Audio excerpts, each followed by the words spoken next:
also understand that our children, mainly in Singapore, are simultaneous bilingual learners.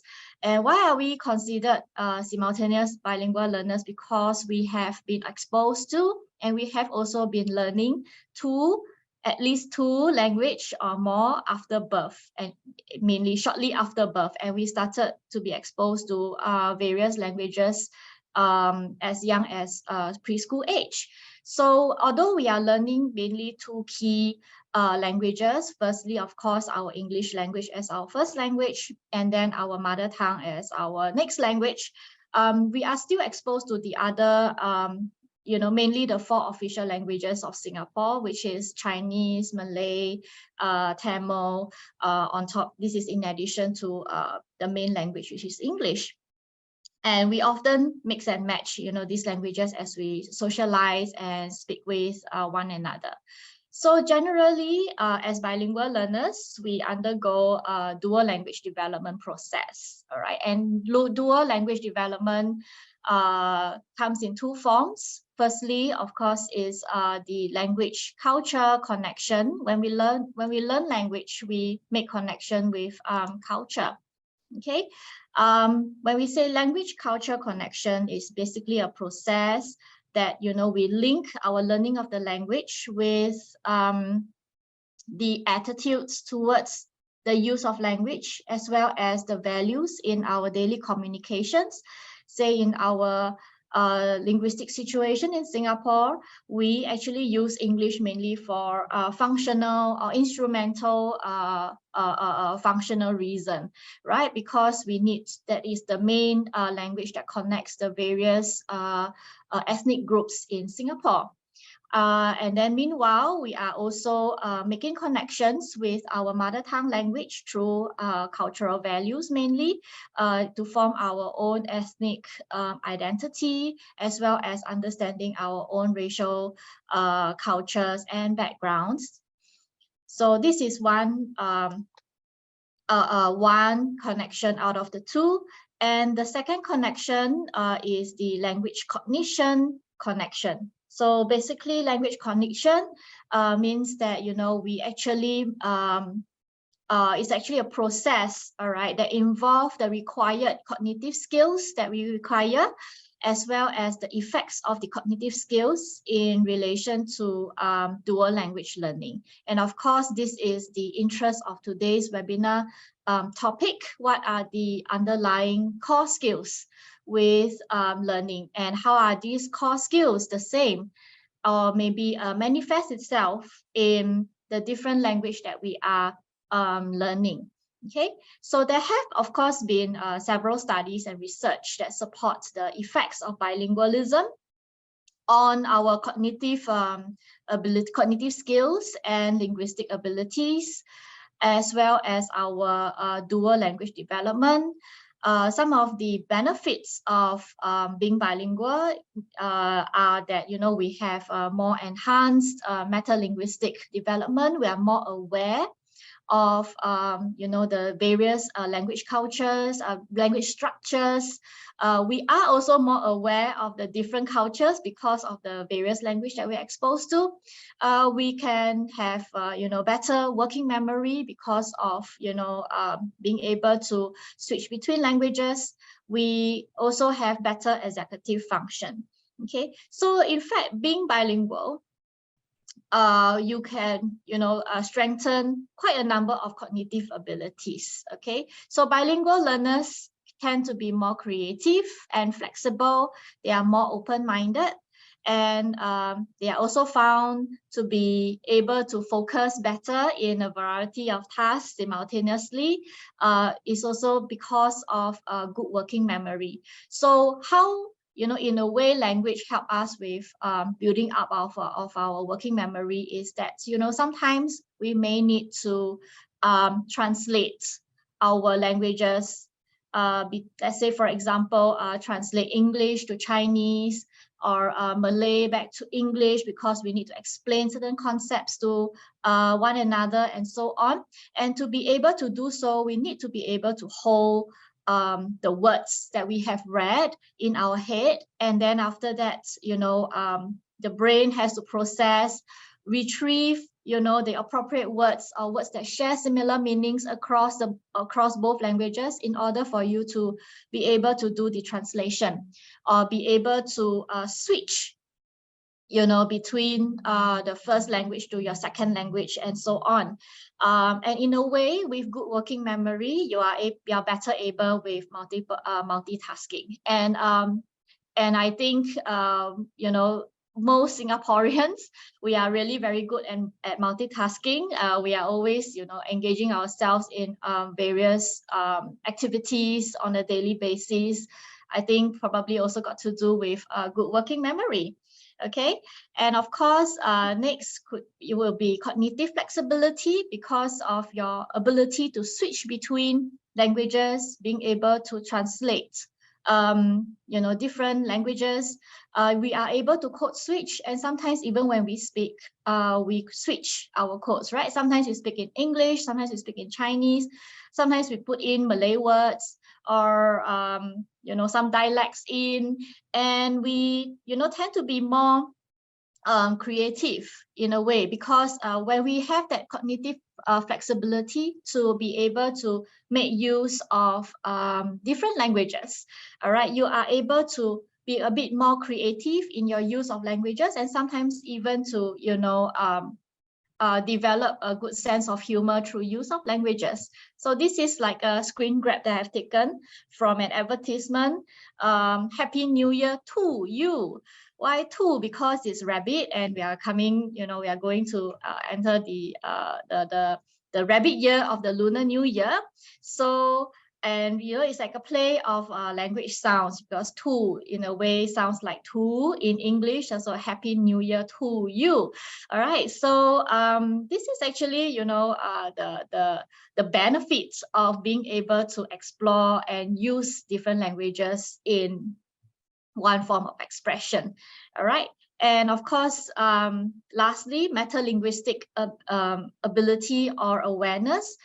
Because we are exposed to different languages, we're exposed to different cultures, we learn to appreciate the nuances that the different languages make when we use certain words in the language to express ourselves, because we know that we can't really use a different language to express ourselves. All right. Say, for example, I think a lot of Singaporeans like to use the word sian, although sian is not really Chinese, it's actually a dialect, but we will come to realization that we can't really use English or any other language to, replace the actual meaning of sian. And then we mix it sianness with actually a suffix from English language, and we just learn how to appreciate that little subtlety of language structures differences, as well as be able to code switch and practice some kind of flexibility to mix and match languages, or even code switch, all right, between languages in a formal and an informal setting. But of course, we do also realize that being bilingual learners, sometimes our rates of development or reading development for each language can vary, right? Last time, for my own experience, my personal experience, when I was younger, I was more exposed to Chinese at home. I was much better in speaking Chinese and reading in Chinese rather than English. But gradually, as I moved towards secondary school and then to university, I tend to be more proficient in English, and then my Chinese kind of took a back seat. All right, so sometimes we vary in terms of our language proficiency or our reading development in various languages according to the amount of exposure that we have. All right, so bilinguals with varying proficiency in languages, you may also need certain cognitive skills and linguistic ability to process and be able to switch between two languages comfortably. All right.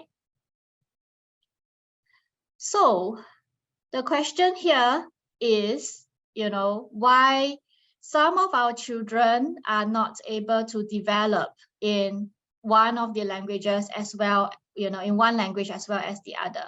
One of the key things is that, a linguistically enriched environment is very important to develop the core skills to achieve proficiency.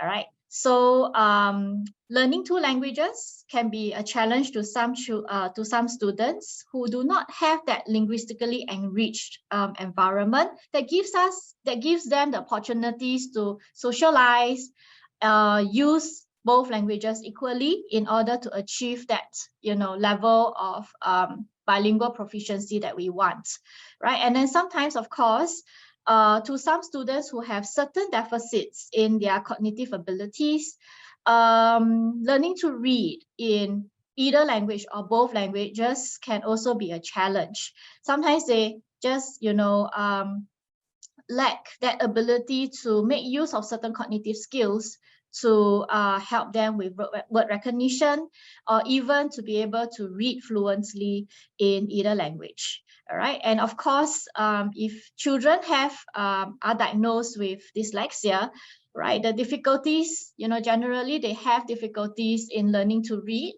So we do not actually specify whether dyslexia does affect one of the language or the other, because in the case of Singapore, the diagnosis of dyslexia is mainly in English. So, but we do know that there are actually certain deficits in cognitive functions that actually pose a challenge for them to pick up learning to read as fluently as compared to other typical peers. And of course, sometimes the extent of their difficulties, like why some children are better in Chinese, some children are better in English, vice versa, or Malay and so on. Sometimes it also depends on the orthographies, the nature of the language itself, that because there is actually a connection with how a language is structured, with how your brains are able to use certain cognitive functions to process them. All right, and it's not say that if we lack certain cognitive functions, we will never be able to learn well in one of the languages. I think what is most important is to be able to identify them and then know what are the strategies that we can train ourselves up to be able to read well. All right, so there are 4 core skills that underlie reading development across languages, which we can call them the fabulous 4 or the fantastic 4, and children can actually be trained to learn to read better using the strategies that target the respective cognitive skills that are assessed to be their strengths or their weaknesses. So what are these? What are the fabulous or fantastic 4? So I like to akin, the 4 core skills with to a superhero team. So you can call them fabulous 4. I've heard of that. If you are familiar with superheroes team, back in the 1960s, but I guess Fantastic 4 from Marvel, I think that's perhaps a little bit more relatable at this age of time. Perhaps it's also for our children as well. So we can actually look at these 4 core skills as a superhero. So what are they? So firstly is phonological awareness, and then secondly is orthographic awareness. We have morphological awareness and fluency. So there have been studies that look into these cognitive skills as predictors of reading development. And of course, there are also research in dyslexia studies that look at these core skills as the underlying reasons for their risk of dyslexia. All right, and then cross-linguistic studies have also found similarities in the association of these skills across various languages. Okay, so if you look at Marvel's Fantastic Four, right? So all 4 of them, each superhero have their own superpowers, and so they actually work together to defeat enemies. All right, so we can also tell children that we need to acquire these superpowers in order to overcome the struggles that we face in reading. So I'm going to talk about them in more details. What exactly are, you know, these four various superheroes or superpowers? All right. And then how to help our bilingual children to build these superpowers. However, because I can only use English and Chinese as examples, okay, I also understand that some of you may not be Chinese, may not actually understand Chinese, you know, or have learned Chinese as your mother tongue. But I hope that, you know, in a way you can also try to relate, right, these various four core skills, associate them with the other language that you are familiar with. It can be Malay, it can be in Tamil, and so on. Okay, and of course, you know, when we look at English versus our mother tongue languages, we are, you know, the languages are structurally quite different in nature. And especially for English and Chinese, because English is alphabetic and Chinese is not. However, of course, English and Malay, probably there are some similarities because of the use of the alphabet, but the phonetic system that, you know, that underlie Malay language and English language are also quite different. So I hope that, you know, through my sharing in the next few slides can actually help you think about, you know, how these skills can be associated with the other mother tongue that you are learning. Okay, so of course, if you do have further questions, please feel free to put in your questions in the Q&A chat box. All right, so what is phonological awareness? Some of you may have been made aware of what phonological awareness is. Basically, it's the ability to process sounds in spoken language. All right, and it has been found in research that, you know, it is a key predictor for risks of reading problems in English, and this can also include stress patterns in English reading. Okay, all right. So let's say, for example, when you say the word rabbit, do you say rabbit or do you say rabbit?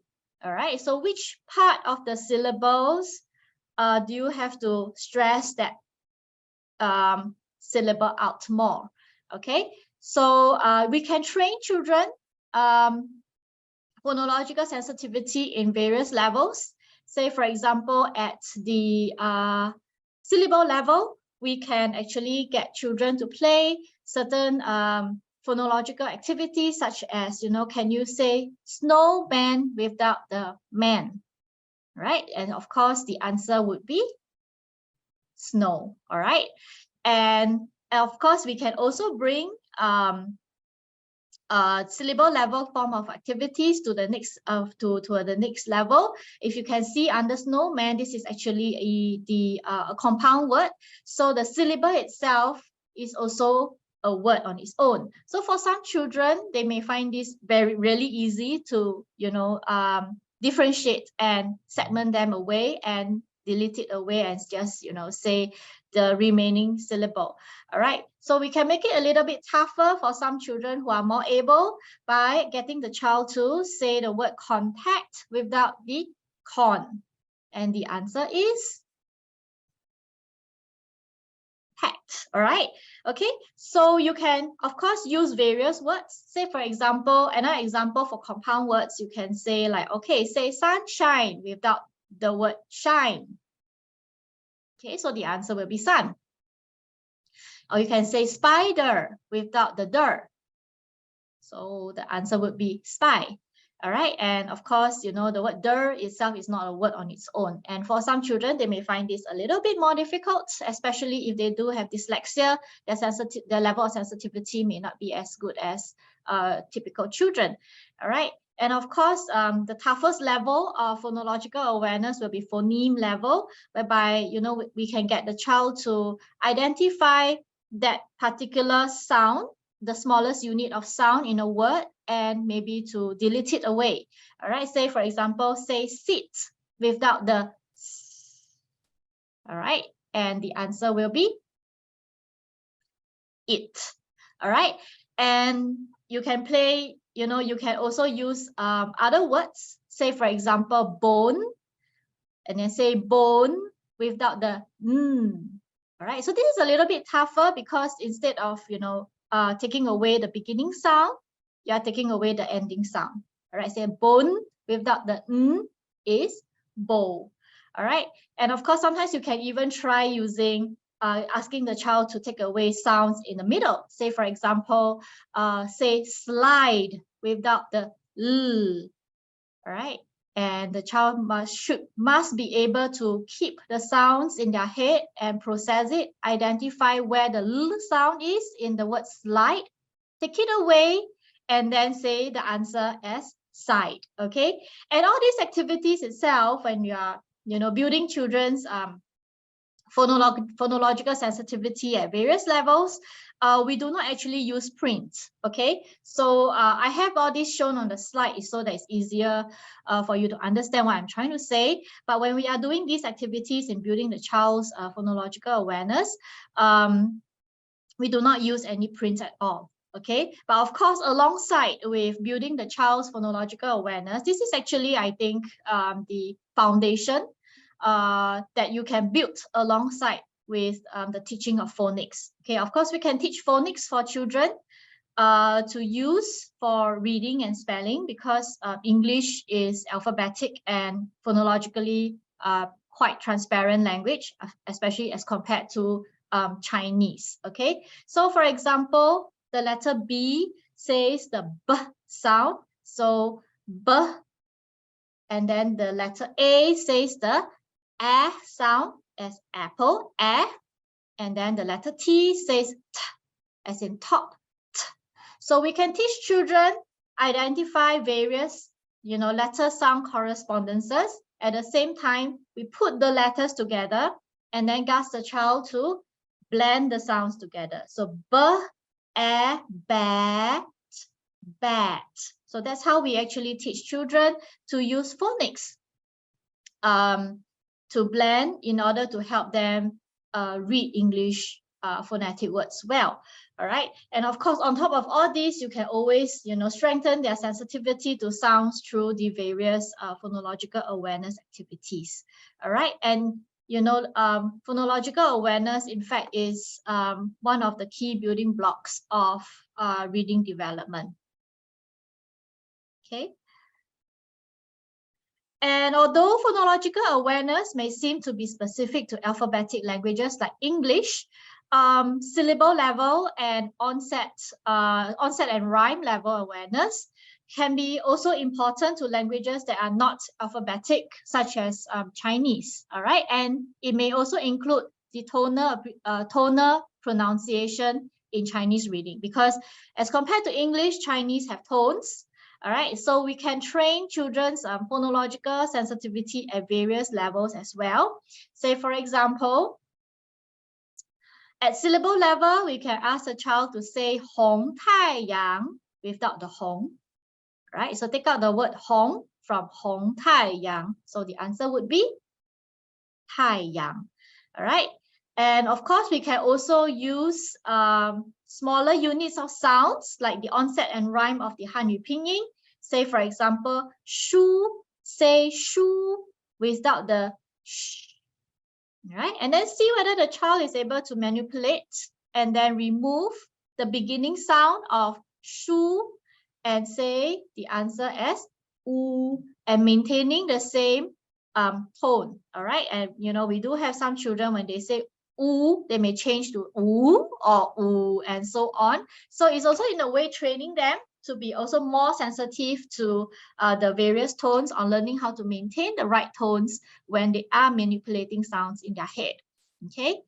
Another onset and rhyme level activity is to ask the child to remove the ending sound rather than the beginning sound. Say, for example, cha, say cha without the ah, and the sound would be ch.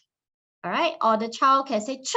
It is okay because of how children learn Hanyu Pinyin. So some of y'all may wonder, like, oh, why is this necessary? Like, is this necessary for learning of Hanyu Pinyin?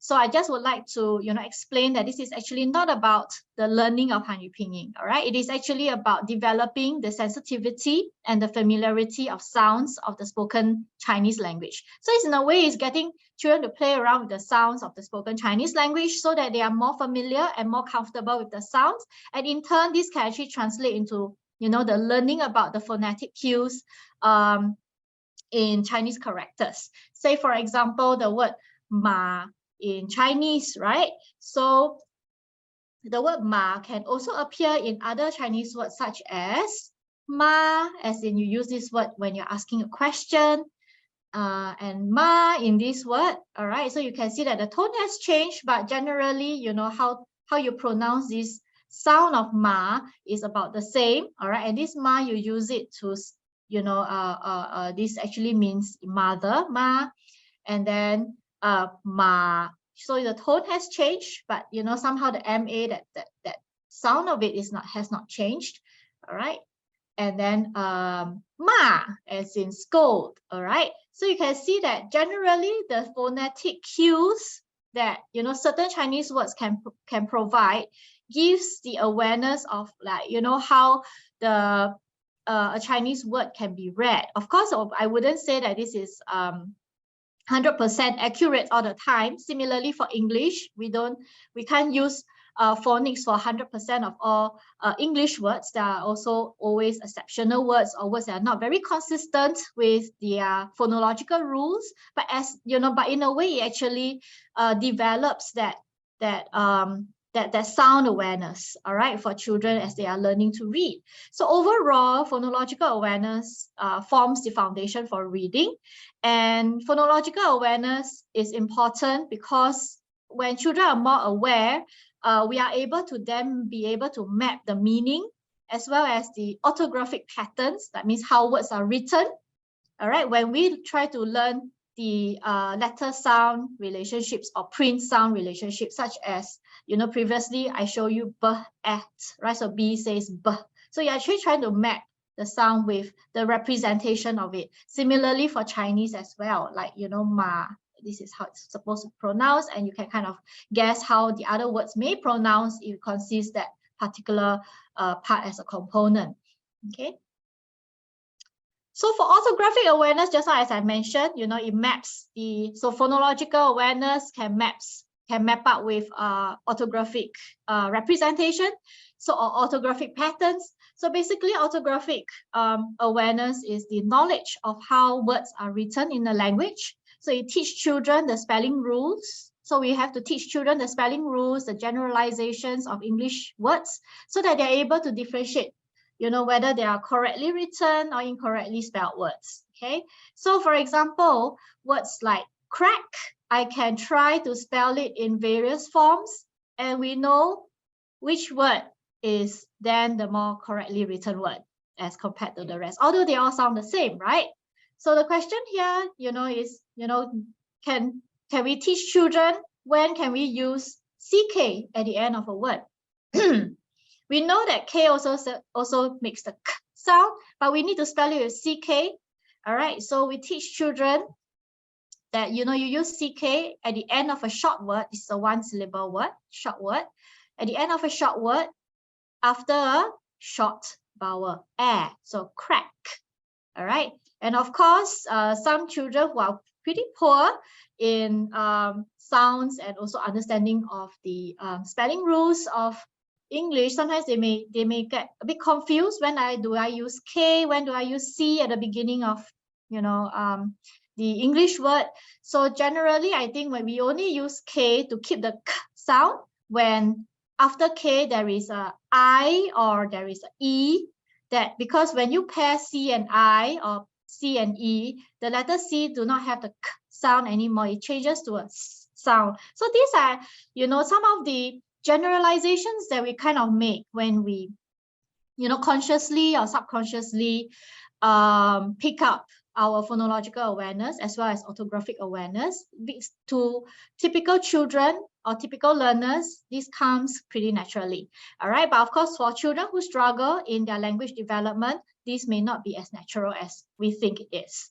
Okay, so similarly for words like raining or running, so when do we double the letter N? Right. So if you look at these two words, we know that they're correctly spelled. But why do we think that, you know, this is not correctly spelled when running has two N's, but we can't have two N's for raining? So it also has a general rule to it. You know, it's like you only double the N when your root word run, right, has one syllable, and then it has one vowel, it's a short vowel, and one letter at the end. So you double it. But we can't double rain because raining, the N in raining, because the word rain has two vowels and is not a short vowel sound. All right. So these are certain things that, you know, for some children, they need to be trained pretty explicitly about, all right, over and on top of just phonological skills. All right. For example, prettiest and prettiest, right? In a way, I can read them both the same, but which one is incorrectly spelled and which one is correctly spelled? So the question here is also, when do we change the letter Y to I? All right, when we have to add EST, why can't I just add EST like that? You know, so that's how, you know, English language is being structured, right? How words are being formed and written. And in a way, for children to be more aware of how words are formed and written, it also helps build up their reading ability for English language. Okay. So similarly for Chinese, all right, because it is also a knowledge of how words are written. For Chinese, we need to let children understand the legal positions of the radicals in the Chinese character. All right, so that they're able to differentiate what is correctly written and incorrectly written. Okay, so say for example, this word here, even if you are not able to read or recognize this word, you'll notice something is quite wrong with it, because, you know, this 竹字头 here is supposed to be at the top and not at the end, right? At the bottom, I mean. Okay, so this one, you will see that, all right, the position of the radical here and here are actually correct. So there are somehow legal positions, like 女字旁 can never appear at the right side of a word. It will always appear on the left side of the word. And you know, children sometimes, if they struggle with reading, they may not be able to develop that level of awareness, and they need to be explicitly taught on all this. Okay, and also like missing strokes here and there has got to do with their orthographic awareness of how, you know, certain patterns are written. Let's say in English as well, if you notice, you know, we don't spell a word with Q without a U. All right, Q and U always appear in all English words. All right, but in Malay, Q can be alone without the U. Okay, so that's how, you know, different languages are structurally different, and we need to also let children understand that, so that they don't get confused, because they don't only learn one language, but also different languages. Okay, so I'm not sure whether you're able to see from my video from the screen, but, you know, we sometimes use cards as representations for them to see how do you map the orthographic of the letters, right, with the sound itself. All right, so we use cards to help children to do that mapping. All right, Chinese as well, to get them to also learn how, you know, the various radicals are placed in Chinese words. There are legal positions. They do not, you know, appear randomly at the various positions in the Chinese character. Okay. So all these are some ways of making things more explicit for children when it comes to learning to read. All right. So we have also morphological awareness. So this is an important skill for reading, because it requires the understanding of the meaning of language. All right. And it is also predictive of vocabulary knowledge, predictive of children's vocabulary and the ability to read well across languages. All right, so for English, of course, you know, phonological awareness involves the teaching of children the root words, the prefixes and suffixes explicitly, as well as the concept of compound words. So you can show children a word itself. All right, this is a word that is on its own and it has meaning. School is a place where you get your formal education from. And it can also be a root word with a longer word. say a prefix like pre. So children need to learn what certain prefixes, you know, mean. Say for example, pre, an, in, or re. All right. So all these have different meanings, and pre means before, right? So preschool means before school, means formal education. So before formal education means preschool. And of course, if you add a suffix so can have different meanings. It can have comparison meaning. It can also mean a person or something. Usually it's a person who is involved in or indicated by the root word. So preschooler, you will know that it is a person in preschool. All right. So children who are poor in vocabulary knowledge sometimes also may have got to do with their morphological awareness. They are not so aware that, you know, words can be divided into various parts. Words can either be divided into syllables to help them with their phonological processing of words, or words can also be divided into meaningful units like the root, the prefix and the suffix, in order to build that level of awareness. All right. And the concept of compound words, you know, we can do riddles such as, you know, an apple tree is a tree that grows apples on it. So what do we call a tree that grows coats on it? So answer should be coat tree, right?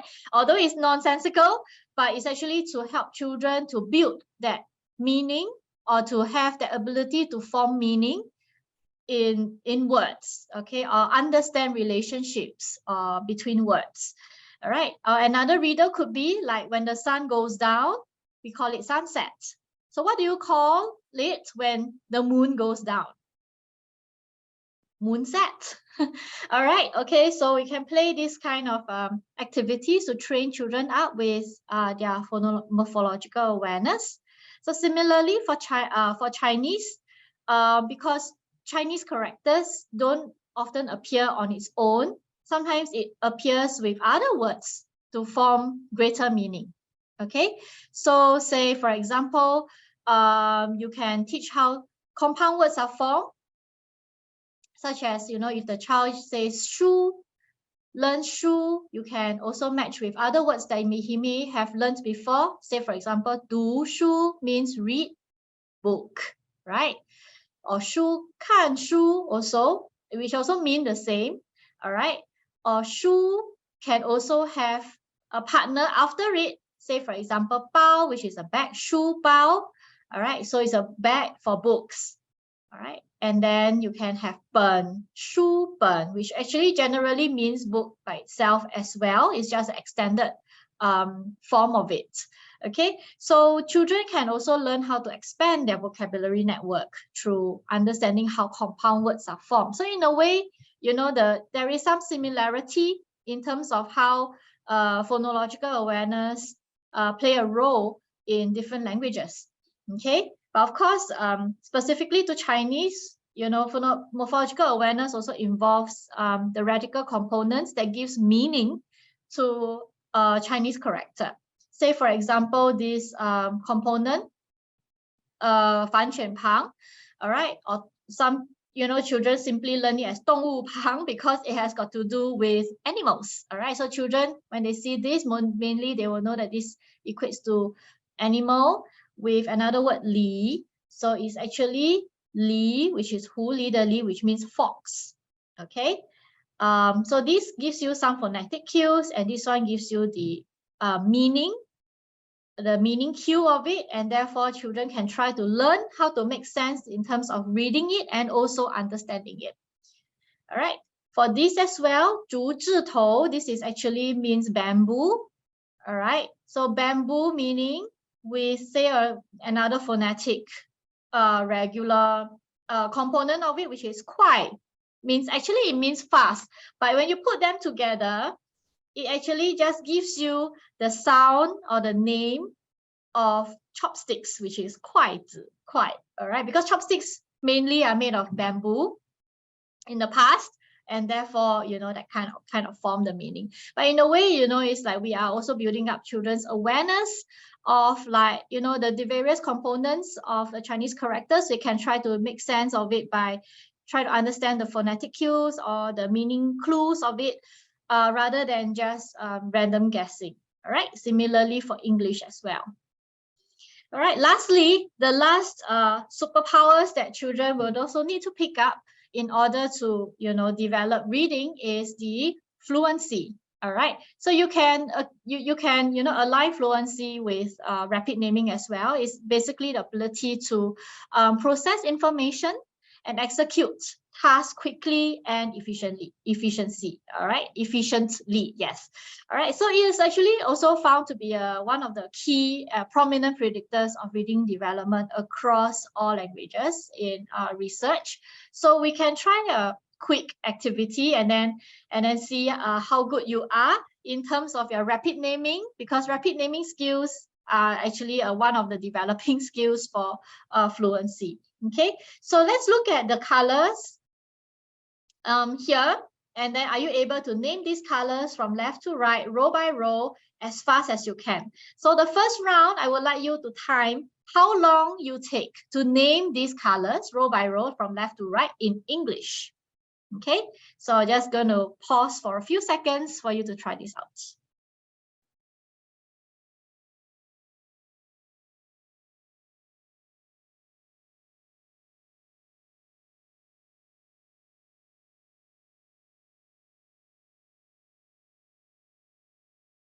So how did you do? I hope that you managed to finish it in less than a minute. All right. So now this time round, you can time yourself how long you take to name these colors in Chinese or in your other mother tongue.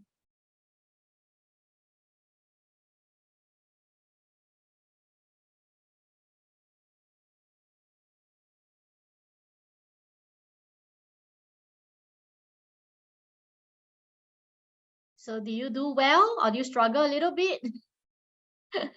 Which language do you was faster for you? Usually your stronger language, you tend to process, you're more fluent in your stronger language, and therefore you're able to process much faster as compared to the other language, which is slightly weaker. All right, so so this is one way. Sometimes we can use a rapid naming kind of activity to build up fluency, because mainly we want children to after learning the sounds or the meaning of words and so on, they are able to execute this or recognize this as fast as you can. So some other ways is we can do card drill activities. I will just maybe briefly just show first 2 minutes of this video of an Autumn Gillingham class to the teacher reviewing with the child some of the sounds that she has made. This is to actually make her more fluent with her letter sound correspondences. This is an Orton Gillingham lesson of drill review. Haley, these are some of the sound cards you've already learned. Okay, so we're gonna do a review. Ready? I want clean, crisp sounds. Okay, ready? Whoa. Ch. And nice job. Yeah, yeah.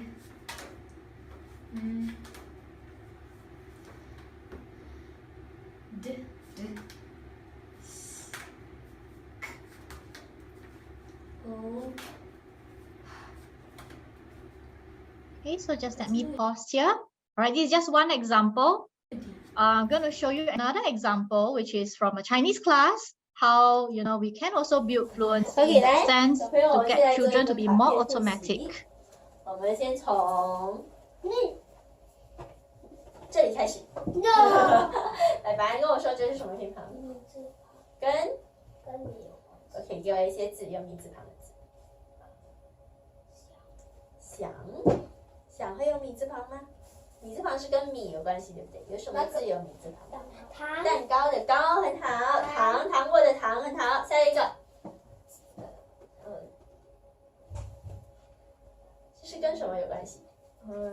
动物。跟动物有关系，谁还记得它的名字？猪子。反犬旁，大家一起说，反犬旁跟动物有关系。来，终于给我一个狗猫。对了，好，下一个，等一下再考你，这个是什么？这个是等一下，是竹字旁，竹子头跟竹子有关系。有一些字，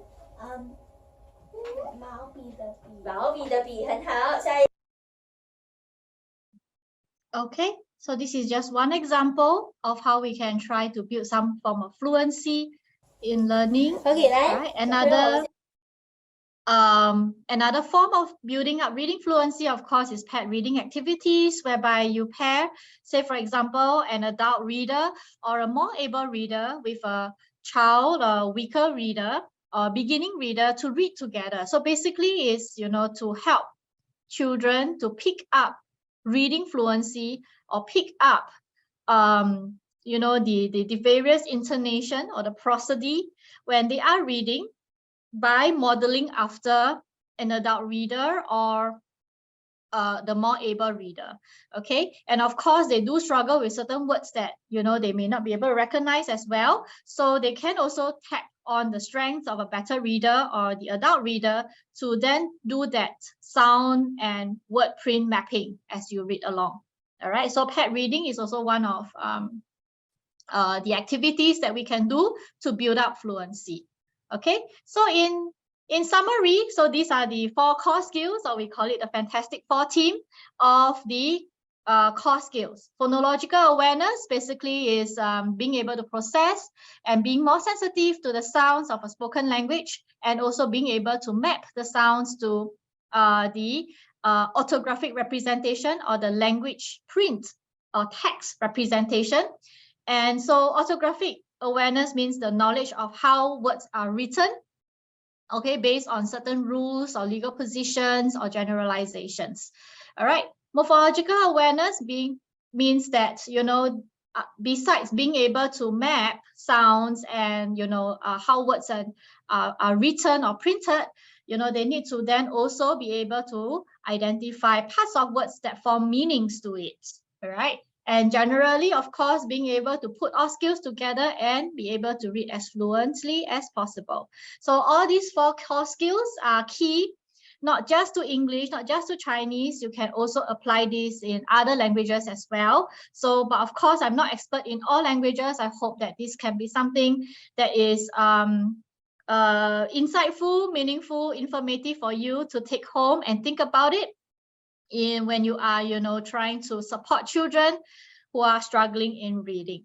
All right. So if you'd like to learn more about, how we can apply these skills or put these into, real teaching strategies, or even put it in your lesson plan if you're an educator, we do have some courses available for your consideration, such as, the certificate in dyslexia and literacy teaching, teaching morphology to SPLD learners. We have also 2 courses for Chinese. We also have 1 course for supporting at-risk preschoolers in literacy. So this is a much more basic level of literacy support skills that also covers the various core skills in it. All right. So these are more of the relatable courses that are based on what I'm sharing in today's webinar. So you can also go to our website link to find out more about these courses and other courses that we offer. Currently, we also have 7 new courses in partnership with NCSS to be approved by SkillsFuture SG. So this is akan datang, is coming really soon. We're going to make more announcement as we this approval and application process are ongoing. So once these are up on the SSG, the SkillsFuture portal, you are able to make use of your SkillsFuture credits, or even have up to 70% off in attending our courses. So mainly these are also the literacy courses that we offer. All right. And also we offer customized training to schools as well. So these are some of the examples of the courses that we have been offering. to certain schools. So you can also go to our link to find out more, or even drop us a note in our inquiry feedback form on our website, so that we can get in touch with you if you'd like to find out more about customized training in your schools or in various organizations. This is also something that's upcoming. We also have a workshop at the preschool seminar that we're organizing, the DAS is organizing on the 13th of March. So myself and another colleague of mine, June, we will be presenting a workshop during the seminar. And if you'd like to find out more about what's going to be covered at the seminar this year, so you can also scan QR code in here to find out more. All right, so generally, I've come to the end of my sharing for this webinar. Sorry that I've taken a little slightly over time, I'm 2 minutes over 1 p.m. right now. But of course, if you do have certain questions, I'm happy to stay on for a while, 10 minutes or so, to answer some of the questions that you have. If you do like to unmute yourself to speak, you can also by pressing on the raise hand button, and then my colleague who is currently hosting this webinar will be able to then allow you to speak. All right. So based on what I see here, there's a question asking which phonics method is more applicable for a student with dyslexia, Jolly Phonics or Orton Gillingham? Right. There have been research on the Orton Gillingham principles in teaching phonics. So it has been, in those studies, it has been found to be effective, mainly also because of the key principles of ensuring that, the teaching of phonics are explicit, systematic, well-structured, and also this prescriptive. That means well-targeted to the key weaknesses of the child has. So based on that, and also based on research evidence, this is my understanding that Orton Gillingham has been found to be more effective in supporting children with dyslexia. All right, so one of our cert courses, the Dyslexia in Literacy Teaching, which is a 42-hour long certificate course, we cover the key principles of the Orton Gillingham, as well as how can we apply these principles in the teaching of phonics, in the teaching of spelling rules and generalization, as well as even planning how to teach these skills in a structured manner, in a well-structured lesson. Okay.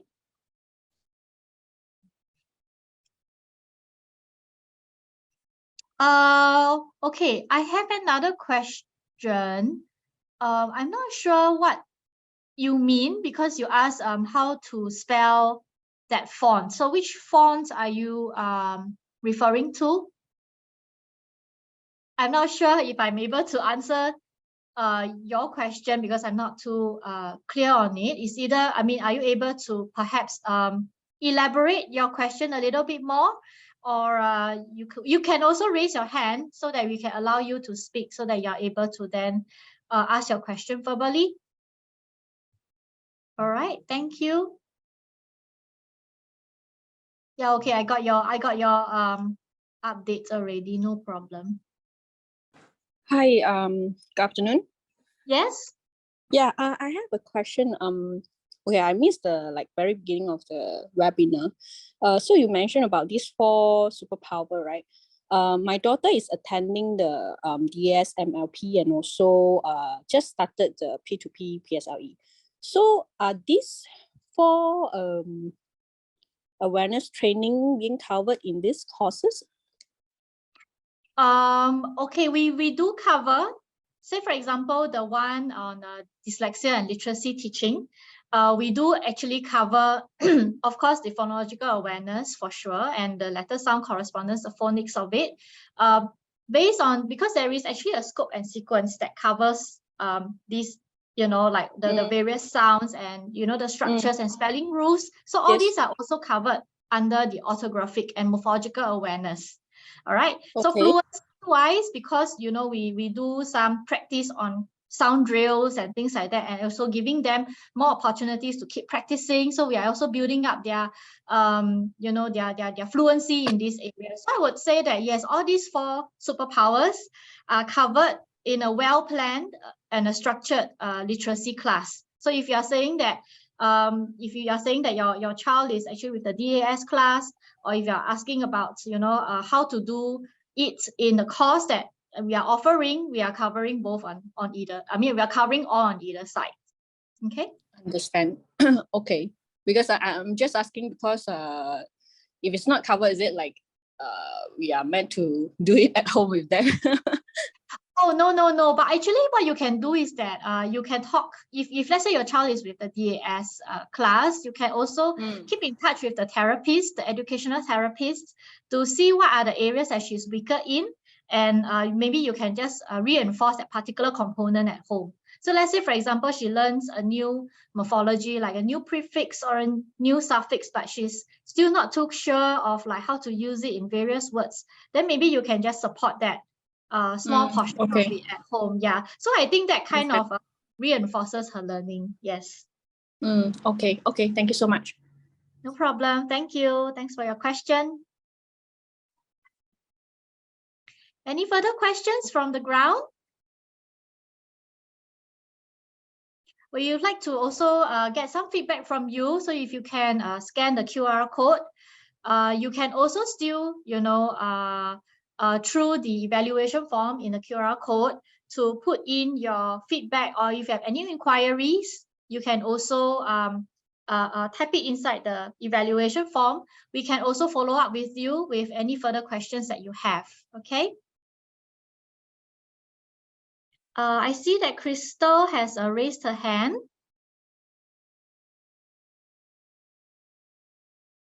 Yes, sorry, I have one more question. No problem. Okay, so my girl is in P3. So far we have been, like, she's only following DAS for English. I'm not sure whether I want to start her on Chinese. So I want to check what's the difference between DAS Chinese and the outside private tutor. Like, do they have, because for English you do have methods, right? Like Orton, Gillingham or whatever. But for Chinese, do you have specific methods also?